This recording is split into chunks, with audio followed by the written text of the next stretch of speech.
Hi guys, very warm welcome to all of you.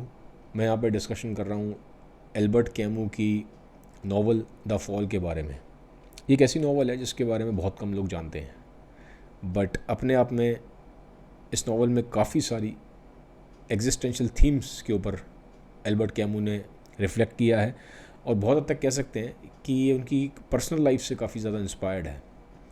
तो उसके बारे में अगर आप डिटेल में समरी चाहते हैं तो मैंने पिछले वीडियो में इसको कवर किया था, तो वीडियो का लिंक मैं नीचे डिस्क्रिप्शन बॉक्स में दे दूंगा। जो फर्स्ट टाइम मेरे चैनल पे आए हैं वहाँ पे जाके इसकी समरी देख सकते हैं।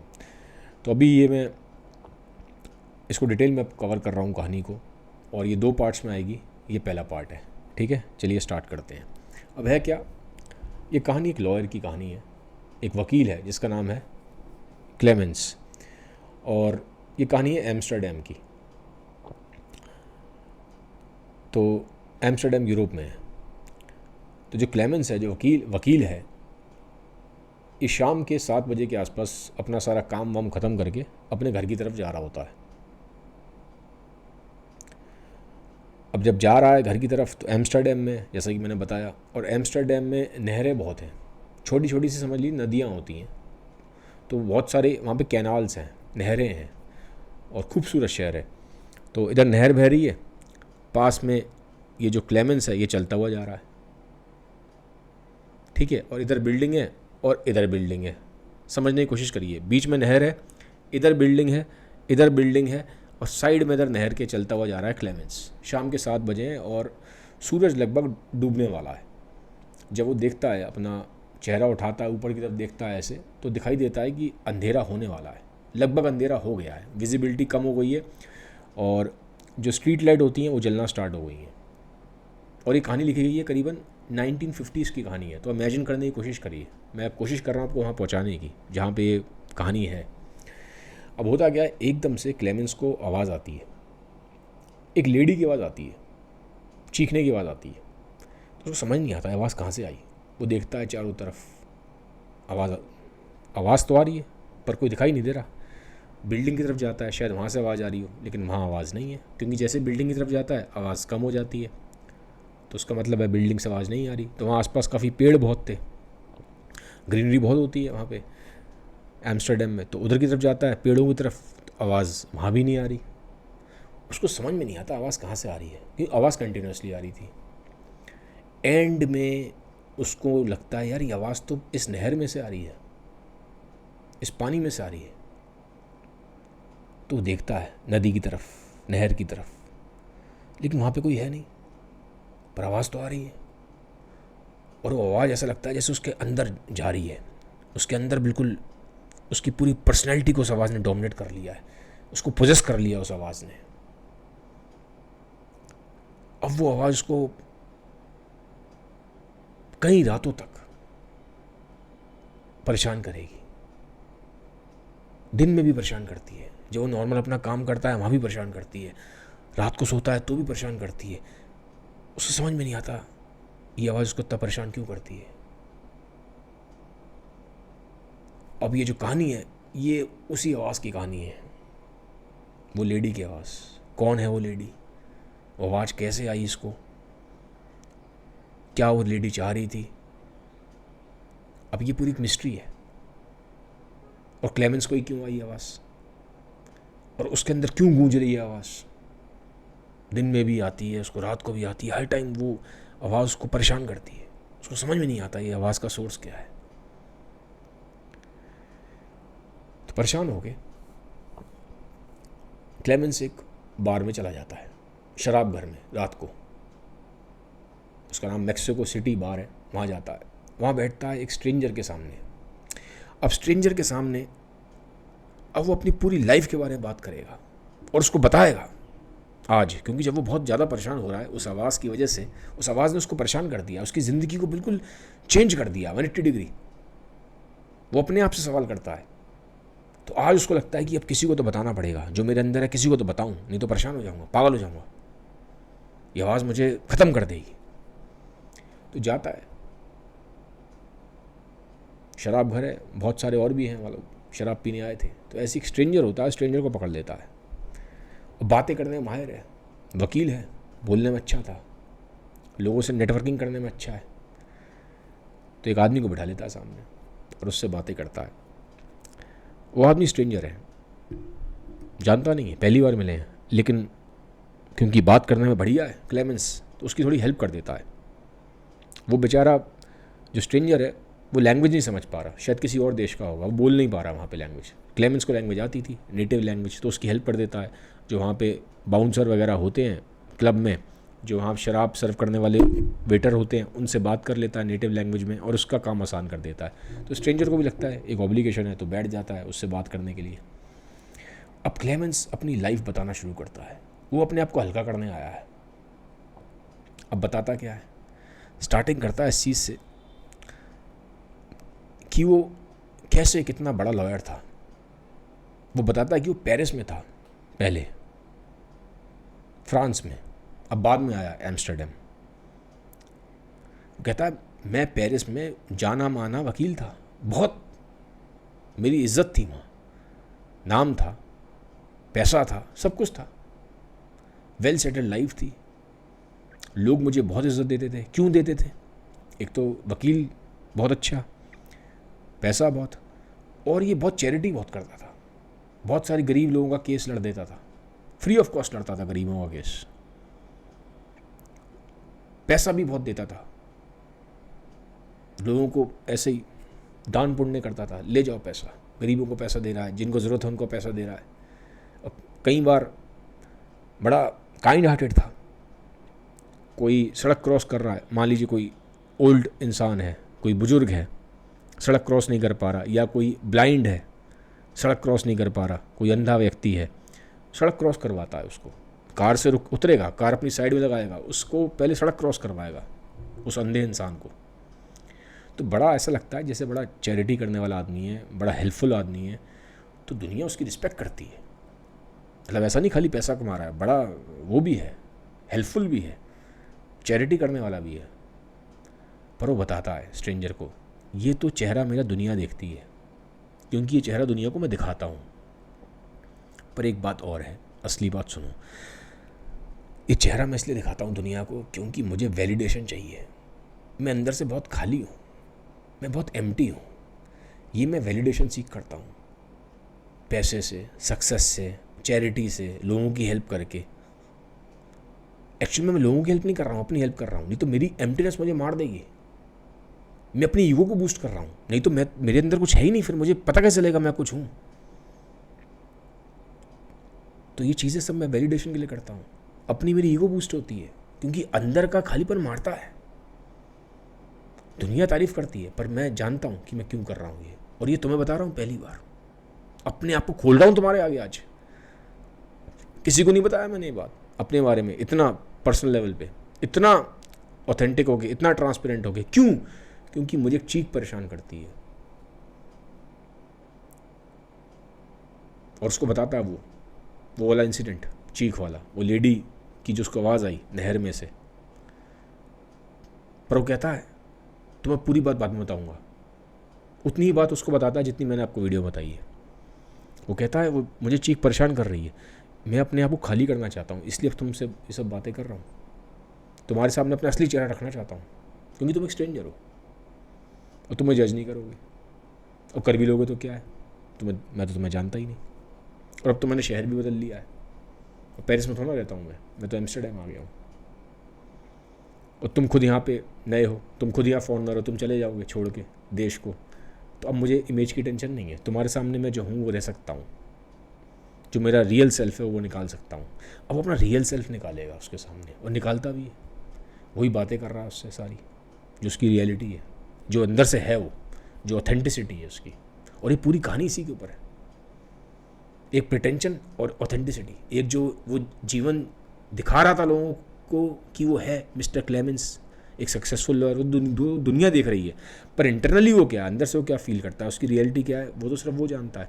आज वो रियलिटी उसको बता रहा है, क्योंकि इस रियलिटी का कनेक्शन उस लेडी की चीख से है। समझ गए? अब फिर एक चीज़ बताता है वो कहता है यार मुझे लगता था मैं तो बड़ा ही वेल कल्चर्ड और वेल सिविलाइज्ड बंदा हूँ, मुझे मेरे इमोशंस पे बड़ा कंट्रोल है, पर मेरे इस इल्यूजन को एक इंसान ने तोड़ दिया। तोड़ कैसे दिया, वो किस्सा सुनाता है। कहता है एक बार मैं एम्स्टर्डम में एक रेड लाइट पे खड़ा हुआ था, कार में था। रेड लाइट ग्रीन हो जाती है, अब आगे चलना था लेकिन आगे चल ही नहीं पाता। और पीछे जो भीड़ है, और भी लोग थे कार में, वो हॉर्न पे हॉर्न बजा रहे हैं, हॉर्न पे हॉर्न बजा रहे हैं। लोग उसको चिल्ला रहे हैं, चीख रहे हैं, चलो चलो चलते क्यों नहीं हो, अटक गए हो, चलो चलो चलो। बहुत देर हो जाती है। वो कोशिश करता है चलने की, एक्सीलेटर दबाने की कोशिश करता है, लेकिन दबाए कैसे। सामने एक लड़का होता है बाइक पे, उसकी बाइक ख़राब हो गई थी, वो उसकी कार के आगे है। जब तक वो लड़का हटेगा नहीं बाइक वाला, तब तक वो आगे जा नहीं सकता। लाइट ग्रीन हो रखी है, तो हॉर्न बजाता है लड़के को कि बाइक हटाओ। लड़का कहता है तुम्हें दिखता नहीं है मेरी बाइक ख़राब हो गई है। क्लेमेंस को कहता है दिखता नहीं है क्या, मेरी बाइक ख़राब हो गई है, जाके तुम पेड़ पर चढ़ जाओ, ये मेरे सिर पे हॉर्न ना बजाओ। और क्लेमेंस को भाई बड़ा पहुंचा हुआ वकील है, पैसा है, पावर है, तो उसे लगता है यार ये एक कल का लड़का मुझे ऐसे सुना रहा है, और वही पब्लिकली। दोबारा हॉर्न बजाता है। लड़का कहता है तुम मानोगे नहीं क्या क्लेमेंस, तुम्हारी पिटाई करूं क्या। अब क्लेमेंस को गुस्सा आ जाता है, क्योंकि भैया दुनिया देख रही है, ट्रैफिक लाइट पे खड़ा है, बेइज्जती उसकी इतनी क्लेमेंस की। तो कार में से उतरता है बाहर, कहता है इसको सबक सिखाता हूँ। और क्लेमेंस थोड़ा उसके मुकाबले लड़के के लंबा चौड़ा भी है। कहता है इसको सबक सिखाता हूँ, पर अंदर अंदर डर भी लग रहा है, लेकिन अब से अपने आप से कह भी रहा है कि नहीं मैं डरपोक नहीं हूँ, लेकिन अंदर अंदर डर भी है। तो सोचता है उसको सबक सिखाऊंगा, तो कोशिश करता है उसको जाके उसको सबक सिखाने की। लेकिन इतने में क्या होता है, एक भीड़ में से एक आदमी आ जाता है। वो कहता है क्लेमेंस मैं तुम्हें उस लड़के को मारने नहीं दूंगा, वो बाइक पे है, उसकी बाइक ख़राब हो गई है, तुम्हें शर्म नहीं आती, तुम लड़के को मारने जा रहे हो। नहीं मैं तुम्हें मारने नहीं दूंगा उसको। अब क्लेमेंस वो समझ में नहीं आ रहा, गुस्से में। और लड़का जो आगे है वो भी क्लेमेंस को घूर रहा है कि क्लेमेंस में इतना पेशेंस नहीं है। गाड़ी में से उतर के आ गया। क्लेमेंस को गुस्सा भी है, पब्लिकली उस लड़के ने बेइज्जती भी कर दी थी उसकी। उसने बोला था ना लड़के ने कि तुम्हारी पिटाई करूँ तब तुम्हें समझ में आएगा। अब वो उतरा है उसको सबक सिखाने के लिए, उसी की भाषा में उसको जवाब देने के लिए। लेकिन एक दूसरे इंसान ने उसको रोक दिया भीड़ में से आके, नहीं रुको, कहाँ जा रहे हो, तुम्हें अपना कंट्रोल होना चाहिए तुम्हारे अंदर, तुम बड़े हो उससे। अब बाई चांस की बात होती है कि उसकी बाइक ठीक हो जाती है और वो बाइक स्टार्ट करके आगे चला जाता है। क्लेमेंस वापस आता है, अपनी गाड़ी में बैठता है, और फिर अपनी गाड़ी स्टार्ट करके गाड़ी भगा देता है। अब जैसे ही वो उस लड़के के बगल से निकलता है, लड़का उसको बोलता है क्या पागल आदमी है। दोबारा बेइज्जती क्लेमेंस की। क्लेमेंस जाना माना वकील है, बार बार लड़का बेइज्जती कर रहा है, पब्लिकली ट्रैफिक लाइट पे करी, दोबारा फिर अब कर रहा है। गुस्सा बहुत है क्लेमेंस के अंदर, लेकिन क्लेमेंस खून का घूंट पी के रह जाता है। उसका मन करता है इसको भी मारूं पीटूं, सबक सिखाऊं, लेकिन खून का घूंट पी लेता है। पर उसको एक बात समझ में आती है कि ये जो मैं इमोशंस दुनिया भर को बोलता था ये बातें कि इमोशंस को कंट्रोल करो और ये करो और वो करो, वो कहता है मेरे खुद के इमोशंस कंट्रोल नहीं हो रहे, मुझे खुद बहुत गुस्सा आ रहा था, मैं खुद चाह रहा था मैं इस लड़की की पिटाई कर दूं। तो कहता है यार ये सब तो दिखावा है। आज जब सच में मेरे साथ ऐसा इंसिडेंट हुआ पब्लिकली, जब मेरी बेइज्जती हो रही है तो मैं खुद ही कंट्रोल नहीं कर पा रहा, मुझे गुस्सा आ रहा है, गुस्सा मुझे कैरिड अवे, मैं गुस्से में कैरिड अवे हो रहा हूँ। मैं भी बिल्कुल वैसे ही बिहेव कर रहा था जैसे वो लड़का करने की कोशिश कर रहा था मेरे साथ। उसको लगता है कि ये सब दिखावा है, जो उसकी इतनी हाईली उसने अपने आप को कंट्रोल्ड वे में दिखा रखा है दुनिया को कि बड़ा सेल्फ कंट्रोल है, बड़ा डिसिप्लिन्ड है, बड़ी विल पावर है। कहता है ये सब झूठ है। अंदर मेरे भी गुस्सा उठता है और बहुत उठता है, मेरा भी मन करता है कि अगर कोई मुझे धमकी दे मारने की तो मैं उसको मारूं। तो मेरे अंदर भी पूरे वो एनिमल इंस्टिंक्ट्स हैं, मैं उसको भी ओवरकम कर नहीं पाया हूँ, मैं सिर्फ दिखावा कर रहा हूँ सिविलाइज्ड होने का। तो अब ये बात क्लेमेंस बता रहा है कि मेरा भी मन कर रहा था यार, दुनिया को भले ही मैं कुछ लगता हूँ कि बड़ा ही मैं काम आदमी हूँ, बड़ा ही मैं सेल्फ कंट्रोल वाला आदमी हूँ, सिविलाइज्ड आदमी, बट है नहीं ऐसा। सच्चाई तो है कि कहता मैं कई रात तक नींद ही नहीं आई, वो लड़का मुझे बार बार दिखाई देता रहा सपनों में, और सपनों में तो मैं, पता है, मैं गाड़ी में सोत रहा और मैंने उस लड़के की खूब पिटाई करी जम के कि तूने मुझे बोला कैसे, तू होता कौन है मुझे बोलने वाला। सपने में कई दिन तक करता रहा, गुस्सा था मेरे अंदर। अगर मैं वो सपने नहीं देखता मैं तो पागल हो जाता, क्योंकि मेरी बेइज्जती हो गई और मैंने कुछ नहीं किया। तो बताता है ये रियलिटी है मेरी, पर दुनिया रियलिटी देखती नहीं है मेरी। अब ये चीज़ है। फिर अब वो एक चीज़ और बताता है अपने बारे में, उसको अपना नेचर बताता है। वो कहता है देखो कि मैं ना एक वुमेनाइजर हूँ, कई सारी वुमेन के साथ रिलेशन में रहता है, वो बताता है अपने बारे में। पर वो कहता है मुझे ना किसी से भी इमोशनल अटैचमेंट फील नहीं होती। बहुत सारी वुमेन मेरी लाइफ में आई, बहुत सारी वुमेन से मेरा रिलेशन रहा, बट मुझे कभी एक डीप इमोशनल कनेक्ट महसूस ही नहीं हुआ। पता नहीं क्यों नहीं होता। वो कहता है मुझे सिर्फ मेरी लैंग्वेज में जो लव है वो सिर्फ सेंसुअल है, वो सिर्फ फिजिकल है, उसके बियॉन्ड जाता ही नहीं है। कहता है मेरे लिए तो चीज़ें सिर्फ सेक्स से शुरू होती हैं, सेक्स पे ख़त्म हो जाती हैं, इससे आगे जा ही नहीं पाती। पता नहीं मेरे मैं डीप इमोशनल कनेक्ट बना क्यों नहीं पाता। मुझे बहुत डीपर लेवल पे प्यार होता क्यों नहीं है, जिस प्यार की लोग बातें करते हैं मुझे नहीं होता। अब वो बताता है, उसको बता रहा है, कह रहा है ये है मेरी सच्चाई। पर वो कहता है मुझे फिर ऐसा लगता है कि मेरे अंदर कहीं ना कहीं एक वैक्यूम है, एक खालीपन है, जिसको मैं इससे भरने की कोशिश करता हूँ प्लेयर्स से। और ये फ्लीटिंग प्लेयर्स हैं, टेम्परेरी हैं। एक वुमेन मेरी लाइफ में आती है, मैं बोर हो जाता हूँ, फिर मैं दूसरी वुमेन को परस्यू करता हूँ, उससे बोर हो जाता हूँ, तीसरी वुमेन उसको परस्यू करता हूँ, उससे बोर हो जाता हूँ। तो कंटिन्यूसली सिर्फ मैं वुमेन के साथ रिलेशन में सिर्फ इसलिए आता हूँ क्योंकि मुझे उससे एक कॉन्क्वेस्ट की फीलिंग आती है, एक कॉन्करर की फीलिंग आती है कि देखो इस वुमेन को मैंने अट्रैक्ट कर लिया, देखो मैं चार्मिंग हूँ, मेरे अंदर इतना कैपेबिलिटी है कि ये वुमेन को मैं अट्रैक्ट कर सकता हूँ। उससे मुझे एक वैलिडेशन मिलता है, नहीं तो अंदर से मैं तो बड़ा खोखला हूँ, मुझे बड़े इन्फीरियर महसूस होता है अंदर से। तो ये जब मैं वुमेन को अपनी लाइफ में लेके आता हूँ, उसको अट्रैक्ट करता हूँ अपनी तरफ, उसको मैं चार्म करता हूँ, तो इससे मुझे एक कॉन्करर की फीलिंग आती है, मुझे एक कॉन्क्वेस्ट की फीलिंग आती है। इससे मेरा ईगो बूस्ट होता है कि मैं कुछ हूँ। पर वो कहता है यार मैं परेशान हूँ इस चीज़ से कि मैं इमोशनली डीपर लेवल पे कनेक्ट ही नहीं कर पा रहा। मुझे कभी कभी अपने ऊपर मुझे बहुत गुस्सा आता है कि मतलब क्या मैं सिर्फ एक एनिमल ही हूँ जो सिर्फ एक प्लेयर सीख करता रहता है, जो सिर्फ एक सेंसुअल बीन है, इससे ऊपर कुछ है नहीं। कहता है यार मैं चाहता हूँ कि जैसे दुनिया बातें करती है लव की, कि लव डीपर होता है, लव स्पिरिचुअल होता है, लव रूहानी होता है, मुझे तो होता नहीं है यार, मुझे तो सिर्फ जिस्मानी होता है। क्यों मुझे समझ में नहीं आता। फिर वो कहता है मैंने ना सच में जो प्यार किया है ना वो सिर्फ खुद से ही किया है, रियल लव मेरा सेल्फ लव ही है,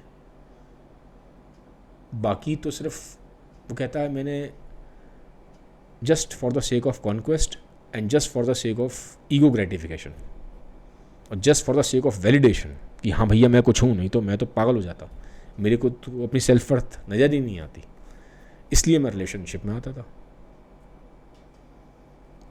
तो ये वाली चीज़ है। फिर वो बताता है कि वो कैसे वुमेन को चार्म करता है, इसके बारे में बताता है। वो कहता है कि मैं नेचुरली बड़ा चार्मिंग हूँ। वो कहता है बिकॉज मैं बहुत गुड लुकिंग हूँ, तो मुझे बहुत मेहनत नहीं करनी पड़ती, मेरे जो लुक्स है ना वही एक चार्म का ऑरा क्रिएट कर देते हैं, और बातें करने में भी अच्छा हूँ मैं, तो उससे ऑलरेडी एक चार्म क्रिएट हो जाता है। वो कहता है तुम्हें पता है चार्म क्या होता है? स्ट्रेंजर को कहता है मैं बताता हूँ तुम्हें चार्म क्या होता है। चार्म का मतलब होता है कि जब तुमने कुछ ज़्यादा बोला भी नहीं किसी को, तुमने कुछ डिमांड भी नहीं करी, पर तुम्हें सामने से हाँ मिल रही है, तुम्हें येस मिल रहा है बिना कुछ डिमांड करे, ये होता है चार्म। कहता है मैंने वो चार्म क्रिएट करना जानता हूँ, मैं मेरे अंदर है वो, because of my good looks and because of my ability of articulation. मैं वर्ड्स का यूज़ करना जानता हूँ, मैं वर्ड प्ले जानता हूँ, मैं इस गेम को जानता हूँ, ये जो पूरा रोमांस का गेम है उसको मैं जानता हूँ। बट वो एक चीज़ और बोलता है कि मैं रोमांटिक नहीं हूँ, मैं नहीं हूँ रोमांटिक। और कहता है क्योंकि ज़्यादातर जो मर्द हैं वो रोमांटिक हैं, इसलिए मैं यूनिक हूँ। और क्योंकि मैं यूनिक हूँ तो मैं मिस्टीरियस दिखता हूँ वुमेन को, और जो मिस्ट्री होती है वो अट्रैक्ट करती है उनको। तो अपने एक तरीके से आप देखिए अपने सीक्रेट्स खोल रहा है, दैट कैसे चार्म करता है वुमेन को। वो बता रहा है उसको, स्ट्रेंजर को वो बताता है कि मैं इतना अवेलेबल नहीं रहता और मैं इंडिपेंडेंट हूँ। और ये चीज़ें क्या होता है कि मुझे ना बड़ा वैसा बना देती हैं उनकी नज़र में कि यार कुछ तो अलग है इस इंसान के अंदर। और फिर वो बताता है, ये बताता है अपने बारे में कि मैं कंपनी पसंद करता हूँ एक अट्रैक्टिव लेडी की, इन कंपैरिजन टू भले ही मेरे सामने 10 आइंस्टाइन भी आ जाएं। कहता है क्योंकि ये कितना भी इंटेलिजेंट आदमी हो, स्मार्ट आदमी हो, उससे आप बोर हो जाते हैं बहुत जल्दी। मैं तो बोर हो जाता हूँ क्या, लेकिन अगर एक अट्रैक्टिव लेडी है तो उसके साथ मुझे बड़ा अच्छा फील होता है। तो मैं 10 आइंस्टाइन आ जाए उनके मुकाबले एक अट्रैक्टिव लेडी की कंपनी को चूज़ करूँगा। वो बता रहा अपने बारे में, वो कह रहा है मैं बहुत हाईली सेंसुअल हूँ। इससे मालूम पड़ता है कि वो सेंसुअल है बंदा। फिर वो ये बात बोलता है कि देखो यार, हम सब भी ना बहुत बोर हैं, और जो भी हम ज़्यादातर चीज़ें करते हैं लाइफ में वो आउट ऑफ बोर्डम करते हैं। और एग्जांपल देता है, वो कहता है मैं एक तुम्हें स्टोरी सुनाता हूँ एक आदमी की। और वो बता रहा है स्ट्रेंजर, वो कहता है मैं एक आदमी को जानता हूँ जो 20 साल से उसने शादी की थी एक लेडी से, और उसको बोल रहा था कि मैं तो सच में बहुत प्यार करता हूँ। 20 साल हो गए शादी को, लेकिन एक दिन रात को उस आदमी को रियलाइज़ होता है कि वो प्यार तो करता ही नहीं था, वो तो सिर्फ आउट ऑफ बोर्डम उसके साथ रिलेशन में था। अब उसको ये रियलाइज़ होता है कि ये तो उस बोर्डम को जीतने के लिए, क्योंकि वो बोर्डम से परेशान हो गया था, बोर्डम ने उसको कॉन्कर कर लिया था, तो उस बोर्डम से लड़ने के लिए उसने ये पूरा 20 साल तक, वो कह रहा है, उसने एक झूठ का ड्रामा प्ले किया। वो प्यार करता नहीं था, लेकिन क्योंकि बोर्डम खा रहा था तो इसलिए सब ड्रामा क्रिएट करा। 20 साल तक शादी में रहा है उसके साथ, और एक दिन रात को रियलाइज़ हो रहा है मुझे तो प्यार था ही नहीं, मैं तो इतने सालों से झूठ बोल रहा था कि मैं प्यार करता था उससे, क्योंकि बोर था। तो कहता है देखो कैसे लोग ड्रामा करते हैं, पूरी पूरी ज़िंदगी लोग साथ रह लेते हैं ड्रामा करके, झूठ बोल बोल के कि प्यार है, होता नहीं है, क्योंकि उन्हें लोगों को ड्रामा पसंद है, बोर्डम पसंद नहीं है। इसकी वजह से वो अपने आप से भी झूठ बोलते रहते हैं और दूसरों से भी झूठ बोलते रहते हैं। तो बता रहा है, कह रहा है देखो, फिर वो कहता है अपने बारे में बताता है, यार देखो, कहता है वुमेनाइजर मैं हूँ, साफ साफ बोलता है, एक्सेप्ट करता है, बहुत सारी वुमेन मेरी लाइफ में रही हैं, लेकिन अब पता है क्या, एक पॉइंट के टाइम में बोर हो गया हूँ। अब मैं इस चीज़ से ही बोर हो गया हूँ, ये जो गेम है ना सेडक्शन का, इससे बोर हो चुका हूँ मैं। ये जो गेम है ना ऑफ चेजिंग वुमेन, मैं इससे ही बोर हो गया हूँ। वो कहता क्यों, कहता है यार eventually get bored of everything. कह रहा अब ये क्या, ये तो सिर्फ मेरी एक आदत बन गई है, अब मेरी वांट नहीं है, मेरी डिज़ायर नहीं है, बस सिर्फ आउट ऑफ मैं हैबिट कर रहा हूँ, रिफ्लेक्सेस। इतनी लॉन्ग इनग्रेंड हैबिट बन गई है, भले ही मेरी डिज़ायर हो ना हो, लेकिन जैसे ही अगर मेरे सामने कोई अट्रैक्टिव लेडी आती है तो आउट ऑफ हैबिट में रिएक्ट करता हूँ, आउट ऑफ रिफ्लेक्सेस करता हूँ, भले ही मेरे अंदर डिज़ायर ना भी हो पैदा। तो कहता है अब ये मुझे रूल कर रही है, ये जो मेरी हैबिट है, लॉन्ग इनग्रेंड हैबिट। बट कह रहा है मैं बोर हो गया हूँ। फिर वही पूरा गेम, बिकॉज वो he is saying that it's a game chasing women, the game it's a game of seduction. वो कहता है पूरा वो स्टेप बाय स्टेप फिर फॉलो करो। वो बताता है कि कैसे वो कॉम्प्लीमेंट्स देता है विमेन को, मिस्टीरियस साउंड करता है, यूनिक दिखाता है, चार्मिंग है, बट वो कहता है वो फिर दोबारा फिर मुझे वो कॉम्प्लीमेंट्स देने पड़ते हैं, ना चाहते हुए देने पड़ते हैं। वो कहता है कुछ रटे रटाए कॉम्प्लीमेंट्स हैं, अगर आप उनको दोगे तो उससे चार्म क्रिएट होता है। वो बताता भी है कैसे कैसे कॉम्प्लीमेंट्स। कहता है एक्सक्लूसिवली आपको विमेन को उसको एक्सक्लूसिव फील कराना है कि you have never, nobody has ever loved me the way you have loved me, और कि मैं तो सिर्फ, मेरी जो पूरी लाइफ की सर्च है सिर्फ तुम्हारे लिए थी, तुम बहुत यूनिक हो। वो मतलब ये बताने की कोशिश कर रहा है कि कुछ सेट पैटर्न ऑफ कॉम्प्लीमेंट्स हैं, ये हमेशा काम करते हैं, हर एक पे काम करते हैं। और कहता है ये मेरे पास 4-5 मुझे पता है ये पैतरे हैं, ये 4-5 कॉम्प्लीमेंट है, ये हर वुमेन पे मैं अप्लाई करता हूँ और हमेशा सक्सेसफुल हो जाता हूँ। जस्ट वो बताने की कोशिश कर रहा है कि आपको उस वुमेन को एक्सक्लूसिव फील कराना है, उसको एक पेडेस्टल पे बिठा देना है, उसको ऐसा फील कराना है कि जैसे उसके जैसी दुनिया में कोई है ही नहीं दूसरी woman, she is the best, nobody is like her. आपको कह रहा है वो ऐसे फील कराना है। वो उसने कुछ 4-5 लाइन बताई है कॉम्प्लीमेंट्स है, कहता है वो मैं हर एक पे अप्लाई करता हूँ, हमेशा सक्सेसफुल हो जाता हूँ। बट वो कह रहा है अब मैं इस गेम से, उसको बोलता है गेम है सेडक्शन का, I am board of this. मैं रिपीट कर रहा हूँ यार, ये हर चीज़ बार बार रिपीट होती है, ये स्टेप बाय स्टेप प्रोसेस, उसको रिपीट करते रहो। बट कहना I am board of it, अब ये मेरी हैबिट बन गई है, मैं नहीं भी चाहता, मैं नहीं भी डिज़ायर करता वुमेन को, लेकिन जैसे ही मेरे सामने कोई अट्रैक्टिव लेडी आती है तो ऑटोमेटिकली रिफ्लेक्सेस हैं, मेरे खुद के कंट्रोल में नहीं है, अब इतना ज़्यादा इनग्रेंड हो गए हैं। तो बता रहा है। अब वो कहता है लेकिन एक बार पता है क्या हुआ, एक वुमेन ने मुझे पकड़ लिया। पकड़ कैसे लिया, मतलब ये मेरा मैनिपुलेटिव जो नेचर है, क्योंकि मैं दिखाता हूँ कि मैं प्यार में हूँ लेकिन मैं प्यार में होता नहीं हूँ। कहता हूँ कि मुझे प्यार होता ही नहीं है, लेकिन सामने वाले को लगता है मुझे प्यार है, पर है नहीं प्यार। लेकिन एक वुमेन उसकी लाइफ में ऐसी आती है, वो कहता बता रहा था कि उसने इस चीज़ को समझ लिया था, उसको लग रहा था ये बहुत पैसिव है, इसको समझ में नहीं आ रहा वुमेन को। बट बाद में वो वुमेन दूसरे एक मैन को जाके बताती है कि कैसे क्लेमेंस ने उसके साथ सिर्फ मैनिपुलेशंस करे, उसको प्यार था नहीं, क्लेमेंस को दिखावा कर रहा था प्यार का। तो उस वुमेन ने उसके ये जो चार्म है उसको ब्रेक कर दिया था, समझ लिया था कि ये सिर्फ मैनिपुलेशंस करता है, मैनिपुलेटिव है। पर वो कहता है लेकिन जब मुझे चीज़ मालूम पड़ी कि ऐसे मेरा भांडा फूट गया है, वो वुमेन समझ गई है, मैंने उस वुमेन को दोबारा चार्म किया और उसको बोला कि मुझे तुम ऐसी ऐसी जगहों पे मिलो, यहाँ मिलो, वहाँ मिलो, ये मिलो। मैंने उसको कंट्रोल किया, उसको दोबारा मैंने उसको अपनी तरफ चार्म किया, और जैसे ही वो मेरी तरफ चार्म हुई फिर मैंने ब्रेकअप कर लिया, फिर मैंने उसको छोड़ दिया। और बता रहा था कि मैंने उससे पता किया कहीं तुम किसी और की तरफ अट्रैक्ट तो नहीं हो रही हो। वो बोलता है कि तुम मुझे भले ही प्यार मत करो पर लॉयल रहो मेरे साथ, don't love me but stay loyal to me. वो कहता है ये सब चीज़ें पता मैं क्यों कर रहा था, अपने आप को वैलिडेट करने के लिए, अपनी इंपॉर्टेंस के लिए, कि यार सच में देखो मैं कितना पावरफुल हूँ कि मैं दोबारा उस वुमेन को चार्म कर सकता हूँ, जो भले ही मेरा चार्म का मैनिपुलेशन समझ गई लेकिन फिर भी मैं इतना चार्मिंग हूँ कि मैंने उसको दोबारा वो कर लिया, अपने चक्कर में फंसा लिया है। और मैं उसको कंट्रोल भी कर रहा हूँ क्योंकि मैंने उसको पूछ लिया उससे कहीं तुम और इन्वॉल्व तो नहीं हो।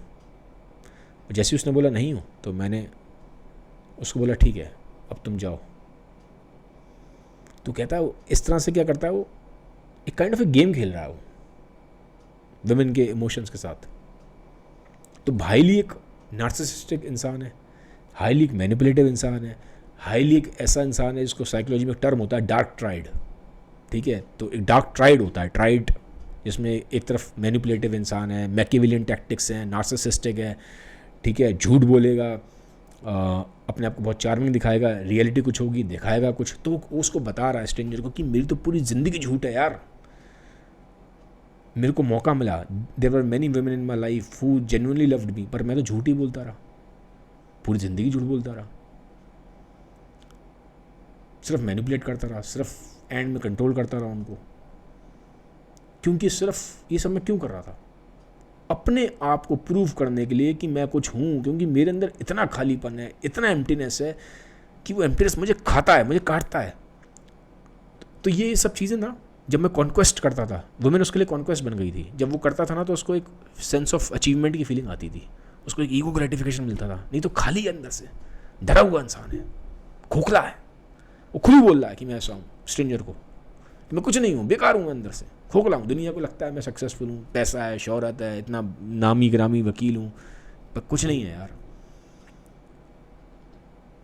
कुछ नहीं है। प्यार मैं महसूस ही नहीं कर सकता। Just I am a sensual animal, just I have been all my life, मैं सारा रिलेशनशिप में सिर्फ मैनिपुलेशन करता रहा, झूठ बोलता रहा, मैं एक भी ऑथेंटिक रिलेशन नहीं बना पाया, मैं एक भी वुमेन के साथ डीपली कनेक्ट नहीं हो पाया, किसी से सच में प्यार नहीं कर पाया, सिर्फ उनके जिस्म से प्यार करता रहा। तो बता रहा है और जो स्ट्रेंजर है उसकी बातें सुन रहा है। थोड़ी घबराहट स्ट्रेंजर के चेहरे पे भी आ रही है, जबकि कुछ बोल नहीं रहा है वो। क्यों आ रही है? क्योंकि कहीं ना कहीं स्ट्रेंजर को ऐसा लगता है जो ये बातें बोल रहा है उसका कुछ हिस्सा उसके अंदर ही प्रेजेंट है। और ऐसा हो जाता है जब कोई आदमी एकदम खुल के अपनी पूरी अंदर का एनिमल बाहर निकालना शुरू कर दे आपके सामने, तो आप डर जाएंगे, क्योंकि आपको लगेगा कि जो मैं अपने आप को संत मान रहा था, अपने आप को सेंट माने बैठा था, तो यार ये जो इतनी चीज़ें बता रहा है, इतना खुल के बता रहा है, तो ये चीज़ तो मेरे अंदर भी है। फिर डर लगता है आदमी को, तो स्ट्रेंजर भी डरता है। तो इस वीडियो को यहाँ पे ख़त्म करेंगे, ठीक है। पार्ट 2 में मैं आगे बात करूँगा। और यहाँ पे अगर आप देखेंगे मोटा मोटा अगर मैं बोलूँ इस वीडियो में, तो ये बार बार आप देखेंगे कैमू ने दिखाने की कोशिश करी है। बहुत तक कैमू की खुद की लाइफ की स्टोरी है, क्योंकि कैमू रियल लाइफ में वुमेनाइजर थे, जो मैंने आपको पार्ट 1 में बताया था, ठीक है। तो ये जो क्लेमेंस है ना, खुद कैमू ही है। और क्लेमेंस के थ्रू कैमू ने एक तो अपनी लाइफ के बारे में खुद बताया, एक तरह की उसकी ऑटोबायोग्राफी है ये इनडायरेक्ट सेंस में। और सेकंड, ह्यूमन नेचर की एक बहुत डार्क साइड में उसने रिफ्लेक्शन दिया है, जिसको साइकोलॉजी में डार्क ट्राइड भी बोला जाता है, कि कैसे एक हमारा नेचर है जिसके अंदर ये सब चीज़ें भी हमारे अंदर इतनी एक्सट्रीम डार्कनेस भी प्रेजेंट हो सकती है। एक वो उन एरियाज़ को रिफ्लेक्ट कर रहा है जिनको जनरली हम छुपा के चलते हैं, ठीक है। आप इसके बारे में और रिसर्च कर सकते हैं, गूगल कर सकते हैं डार्क ट्राइड के बारे में। तो ये पूरा उसी के राउंड बात कर रहा है इसमें कैमू, क्लेमेंस के थ्रू। और सेकंड, ऑथेंटिसिटी पे बात कर रहा है कि एक आदमी क्या दुनिया को दिखा रहा है कि वो है, और दुनिया भी देख रही है, लेकिन रियलिटी क्या है आदमी की, अंदर से है क्या आदमी। तो वो कैमू बाहर लेके आ रहा है और चैलेंज कर रहा है रीडर को भी, जो किताब पढ़ रहा है, कि वो अपने अंदर भी देखे। क्योंकि बहुत हद तक जो क्लेमेंस है ना, उसका कुछ हिस्सा कुछ डिग्री में हम सब भी ऐसे ही हैं। एक ज़िंदगी जो हम जी रहे हैं और एक जो हम हैं, और ये जो कॉन्फ्लिक्ट है ना, यही सारा बैटल है लाइफ का, यही सारी एंग्जाइटी है, यही सारी स्ट्रेस है, ठीक है। जब मैं इसको पढ़ रहा था ना बहुत तक क्लेमेंस के करेक्टर को, तो मुझे डॉस्टोव्स्की क्राइम एंड पनिशमेंट में करेक्टर है, जिन्होंने डॉस्टोव्स्की क्राइम एंड पनिशमेंट पढ़ी है, वो भी मेरे चैनल पे पूरा कवर्ड है। आप डॉस्टोव्स्की क्राइम एंड पनिशमेंट जो एक मास्टरपीस वर्क है, बहुत साइकोलॉजिकली पावरफुल नॉवल है, उसको देख सकते हैं। मेरे चैनल पे पूरी कवर है वो क्राइम एंड पनिशमेंट। तो उसमें कैरेक्टर है रश्कोलनिकोव, जब एक दूसरे कैरेक्टर से बात करता है मर्मेडलोव, वो भी ऐसे ही एक बार में बैठे होते हैं, शराब घर में बैठे होते हैं, तो मर्मेडलोव भी आप देखेंगे इस तरह की बातें कर रहा है। एग्जैक्टली ये तो नहीं थी बातें, उसमें थीम अलग है, क्योंकि मर्मेडलोव एक पुअर फैमिली से आ रहा है, गरीबी से जूझ रहा है, और जो उसकी लड़की है, मजबूरी में पैसे की कमी की वजह से लड़की को उसकी प्रोस्टिट्यूशन में जाना पड़ता है। तो वो थीम अलग है, लेकिन थोड़ा सा यहाँ रिफ्लेक्शन दिखाई दे रहा है। वो काइंड ऑफ वही जो एक जिस तरह से बातें कर रहा है, काइंड ऑफ एक मोनोलॉग में क्लेमेंस है, ऐसी मर्मेडलोव भी बातें कर रहा था रश्कोलनिकोव से, ठीक है। तो ये वाली चीज़ है। तो एक प्रिटेंशन और एक ऑथेंटिसिटी, ये भी एक थीम है इसकी, एल्बर्ट कैमू की फॉल की, ठीक है, apart from the dark tried जिसके बारे में मैंने बात की। तो ये पार्ट 1 है। तो ऑलमोस्ट 50 पेजेस कवर कर दिए मैंने यहाँ पे इस किताब के, 100 पेज के आसपास की किताब है। तो पार्ट 2 में मैं इसको ख़त्म कर दूंगा, बाकी के 50 पेज भी कवर करूँगा, जहाँ पे आपको मालूम पड़ेगा कि जो क्लेमेंस को जो लेडी की चीख सुनाई थी उसका क्या कनेक्शन है, क्योंकि एग्जैक्टली वो उसी के लिए यहाँ पे बात कर रहा है, क्योंकि वो जो चीख है उसको परेशान कर रही थी। अब हम आगे वाले पार्ट में यहाँ पे आएंगे, कैसे वो चीख उसको परेशान करती है, और कैसे उसने उसको मजबूर किया यहाँ पे आके अपनी रियलिटी को कन्फ्रंट करने के लिए, जो उसके अंदर उसकी ऑथेंटिक साइड है, उसको कन्फ्रंट करने के लिए एक स्ट्रेंजर को। तो this was all about today's video. मुझे कमेंट सेक्शन में बताइए ये कहानी आपको कैसी लग रही है। Have a nice day, bye bye, take care. Video अच्छा लगा सबके साथ शेयर कर दीजिएगा। Thank you.